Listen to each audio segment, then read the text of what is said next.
Right, well thank you everybody for coming and welcome to this third in the series of Conversations with Artists. And today Angela Mckay here is going to be talking about her recent residency at Preston Manor. Well Angela, can you sort of kick us off by saying how did you tell us a little bit about Preston Manor first? What is the place? Preston Manor is a museum, but it's a museum that was started way back in 1933, where the family that owned the museum, well, it was a house originally, an Edwardian house, and the family who owned it, lived in it, donated it to Brighton Hove Council in 1933. They died in 1932. They didn't want to leave it to their son, because he was thinking of turning it into a casino. So they felt it was much better to leave it to the council. And it was open to the public a year later after they died for free. And it's been open since then, all these years, and it's still open today. And it's a brilliant building. It's about 4 floors, 20 rooms, and it's all the original Edwardian furniture. Cram-packed full of paintings, furniture, amazing stuff. Mm. And how did you hear about the residency? I didn't actually hear about it. It came around about a kind of very fluky way. I phoned up the manor in January this year, and I asked them if I could just come along and do some drawings inside. And they said, oh, we're closed for the winter, you can't come in, there's a security guard here who will only allow you to go on the ground floor, but you have to ask permission, here's the person to contact. So I wrote a letter of asking permission to come and draw in April when the museum reopened again, and I wrote in the letter about the fact that I was a 5 Ways artist, and that I knew that Preston Manor had just joined 5 Ways Art Trail, and that because I was a local artist, I belonged to 5 Ways Art Trail. I thought it would make a nice, it would tie it all in together a little bit. So I wrote a nice letter, sent it off, about a month went by, another month went by, and I had kind of forgotten all about it, and I got this phone call out of the blue. Apparently my letter had done the rounds of the museum staff, landed in this lady's desk, and she phoned me up and she said, speak to Angela Mckay, and goes, hello, and she said, do you want to do a residency at Preston Manor? And I thought, oh, okay, great.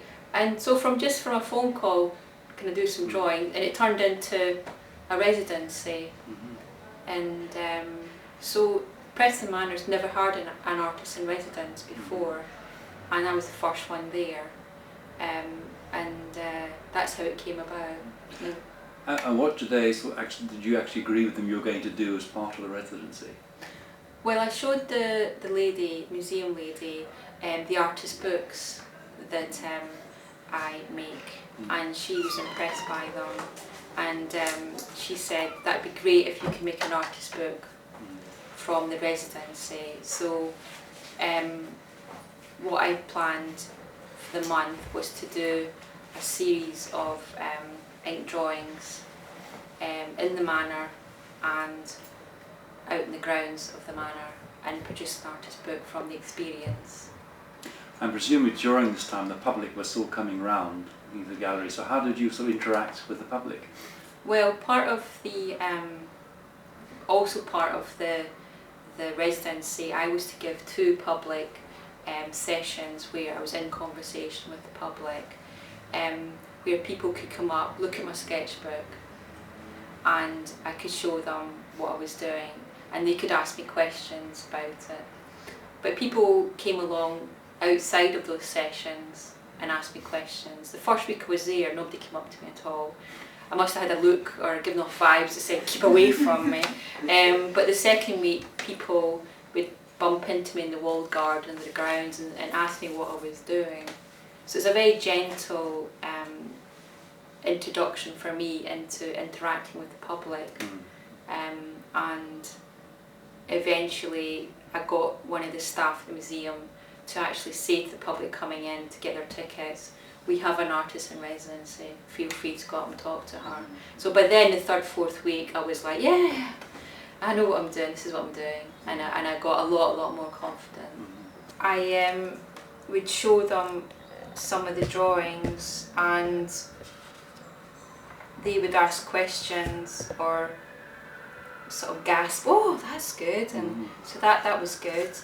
And I'd talk about the drawings, about places I'd been in the manor and outside. Like, there was a dog's cemetery in the walled garden, and there's this little grave for a dog that one of the staff told me about, and the grave reads, "Here lies tatters, not that it much matters." So I thought, I've got to have a drawing of that. And just going round the grounds, drawing, and people would ask me questions like, oh, it's a church, you've done church. And the staff had given me a bit of information about the history of the manor and grounds. I felt almost like part of the staff, like a guide, saying, it was built in 1250, it's very good conditions, open to the public from 10 to 4. So things like that people asked about. And some artists would come up to me and ask me the way I was working. Right. And one artist came up and said, why don't you work in separate pieces of paper? And why is it all in one book? And why this, why in pen? Why don't you use paint? And it gave me confidence. I thought, no, this is the way I work. This is the way I would like to do things. So it reaffirmed the way I do stuff. So that helped me. And people asked me questions about how I was there as an artist in residence, sort of general questions.